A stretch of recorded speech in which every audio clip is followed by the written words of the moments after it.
கடைசியில ஒரு நல்ல நாள் நமக்கு உடம்பு மனசுலாம் சரியாகி நல்ல நிலைமைக்கு வந்தாச்சு. அது எப்படா திமிங்கலம்னு கேட்டீங்கன்னா வீடியோவை ஃபுல்லா பாருங்க. காலைல எழுந்துச்சு ஒரு பெரிய தலைவலியில உட்காந்துருந்தேன். என்னன்னா நான் ஒரு கணக்கு போட்டிருந்தேன் சிஎஸ்எஸ்ஐ நாளில் முடிச்சாகணும்னு. ஆனா இன்னும் முடிக்கல. சரி நீங்க படிக்கலாம்னு படிச்சுட்டு காலைல சாப்பிட்டு வந்து மாடியில் வாட்சா விட்டுட்டு திரும்ப உட்காந்து படிக்க ஸ்டார்ட் பண்ணிட்டேன்.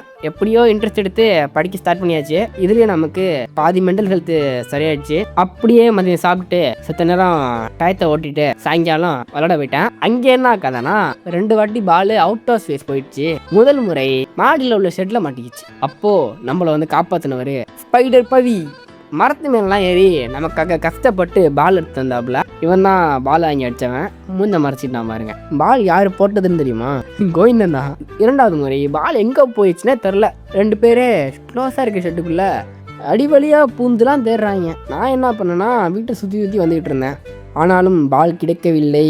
இந்த கேப்பில் ஒரு குட்டி பையன் நான் என்கிட்ட பால் இருக்குண்ணா நான் அப்போ எடுத்து வரேன்னு போனான். அவனும் வந்துட்டான். திரும்ப சில நேரம் விளாண்டுட்டு வீட்டுக்கு வந்து எப்போதும் போல் குளியில் போட்டுட்டு என் தலைவன் வீடியோவை பார்த்துக்கிட்டு ரெக்கார்ட் ரைட் பண்ண உட்காந்துட்டேன். சிறிது நேரம் கழித்து பாட்டு கேட்கலான்னு ஃபஸ்ட்டு பாட்டாக முருகர் பாட்டை போட்டு வைப் பண்ண ஸ்டார்ட் பண்ணியாச்சு. அப்புறம் சேடு, திரும்ப டான்ஸு நல்லா தான் போயிட்டு இருந்துச்சு. எல்லா வீடியோவும் எடிட்டில் போடுறேன். எத்தனை காப்பிரைட்ஸில் மாட்ட போகிறேன்னு தெரில. அட்லாஸ் நம்ம டேபிள்லாம் ரொம்ப அலங்கோலமாக இருந்துச்சு.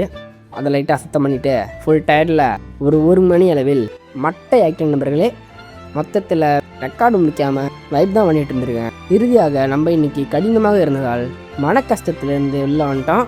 இனிமே கம்பேக் தான். நன்றி. அப்படியே அந்த ஃபாலோ அண்ட் சப்ஸ்கிரைப் மட்டும்